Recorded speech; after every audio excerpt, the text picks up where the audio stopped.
what I'm interested in, especially for the younger age, is the mindfulness, the present, the gratitude, and that as well, being kind. So if there's a way to do a class for these kids that, yeah, we're gonna do some poses, but what I want you to get out of it, more than just the poses and getting your body to be, tip-top shape if possible, is to be mindful, to be grateful, to be kind to yourself, and instill those types of mentalities, because those become tools, right?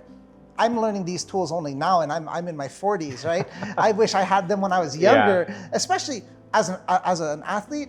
I could have had these, because I put so much pressure on myself pre-game day, and then when the game comes, I'm tense, right? And I become quiet, and I just want to go out there, and I put myself, And the slightest error, you're not kind to yourself. Yeah, exactly. So I wish I had some of these tools when I was playing, so that way I could let those errors go. I wouldn't stress out. I wouldn't be on edge. I wouldn't be so tight, because everybody knows when you're loose and you're playing loose, you play so much better. And when you're tight and you play tight, you make more errors. Absolutely. It's the same thing, right? It's always, they say, have a sense of like, be relaxed. Yeah. Like, loosen up a little bit. It's horrible comparison, but they say that when you fire a gun. Yeah. It's like, don't be tense, right? Relax a little bit. Yeah. Basketball players all the time, loosen up your shot. Yeah. Okay. And I think this is where that mindfulness, being kind to yourself, and gratitude all play a major role. And you're saying the flow, the free flow, right? I think that's part of it, if I'm not mistaken. That whole mental aspect of it is part of that. And I think it would be a tremendous tool for children out there, or for young adults or teenagers, to learn these techniques at a younger age. So that's why I think it's really important to give them these tools. So like now I'm going to tell my wife, hey, we got to get our daughters into yoga, because it's not just physical. There's so much more to it, and you've hit on all of them, and these are all really, really important points for young adults, I'd say for even kids, just to learn these tools. Because if I'm only learning and experiencing what it's like to be mindful, to be present, because I'm dealing with so much stress now, if I'm only learning about it now, I probably could have been so much further along in life, or improved myself much better, and not let my mental health get so bad to this point later on in life, right? So I want to make sure my kids have these tools. So these are great points and great tools for any of you guys that are watching. If you have a child, I think, or for yourself or your child, get them into yoga, or someone that practices like you. Yeah, or just physical movement. Like, people ask me all the time, it's like, how'd you come up with it? Well, the name of our business it's called PACE, Prehab and Recovery, right? So prehab is literally the act of preventing something from happening. So my job this past decade or so, over a decade, has been about identifying and fixing broken things. Yeah.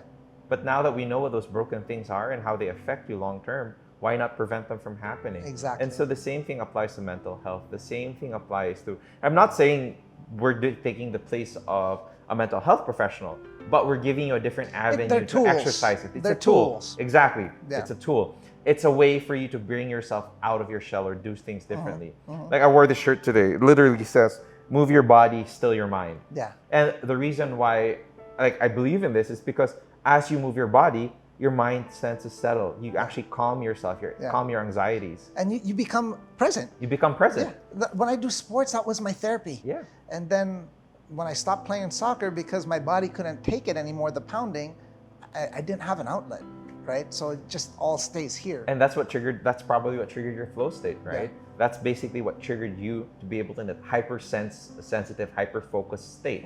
It was because when you were playing, everything was blocked out. Yeah, and you're just there, you're zoned in. Yeah, yeah. Okay. And it allows you to de-stress. It allows you not to worry and panic about what the future is going to happen or hold or whatever. And I wish I had better tools to hone in on that more while I was playing. But at least I'm not too late. I'm doing it now, right? Well, that's the beauty of it. It's an evolving science. It's an evolving practice. there's no such thing as too late. Yeah. The only too late is not doing it. Yeah. Yeah. No, I agree. That's really the thing, right? I Like agree. the only time you're too late is if you don't do it at all. I actually want my dad, who's in his 70s, to start doing it.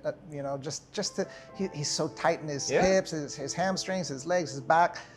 Let's get you into yoga already, old man. Look, there's another term that I like to throw out. There's another saying I like to throw out there. It's like motion is lotion. Yeah. Right. So the more you move, there or you grease all these joints of yours. Yeah. And like one of the main thoughts we subscribe to in the office is your exercise is your medicine. Yeah. So more than, like, for example, we talked about somebody with diabetes earlier. More than just taking their blood sugar and just seeing what the number is that showing them that when you move, you actually drop your blood sugar down a little bit without even having to take your insulin. Yeah. And so just helping you understand that. Yeah. I think these are all tremendous points.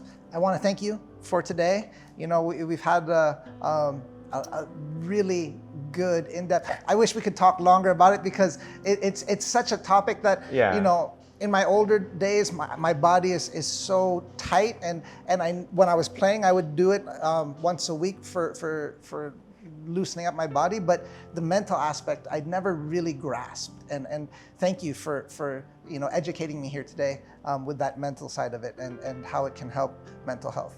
Hi guys, so here are just some tips that you can follow when you're trying to enter into like a yoga practice or a mindfulness practice.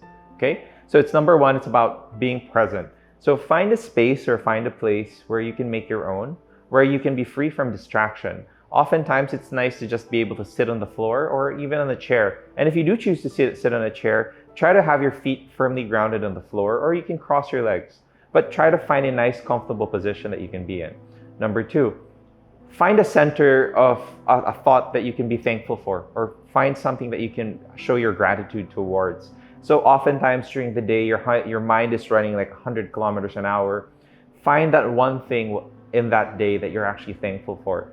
Or it could be something as simple as I'm thankful to be alive. I'm thankful that I had a nice breakfast. I'm thankful I saw my kids or whatnot.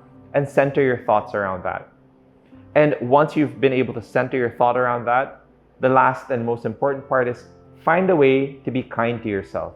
And pat yourself on the back for being able to do certain things. For instance, small success while perhaps submitting something for work, or even trying something new. It could be you were in the kitchen and you tried cooking a new dish. Or it could be you're just being kind to yourself for being able to fulfill a particular duty at certain points. So again, just practice those three things. Your mindfulness, your gratitude, and your kindness to yourself. And it really goes a long way. And whenever you feel like you're a little overwhelmed, don't be afraid to take a step back and pause and just take a few deep breaths. And that helps you center yourself and just relax a little bit more. All right? So, my understanding is that we have a 30-day challenge with HCT. I'm inviting you all to try it. I'll be a part of it. And we look forward to actually having you there. So please take a look at the link on the site and we'll see you then. Bye.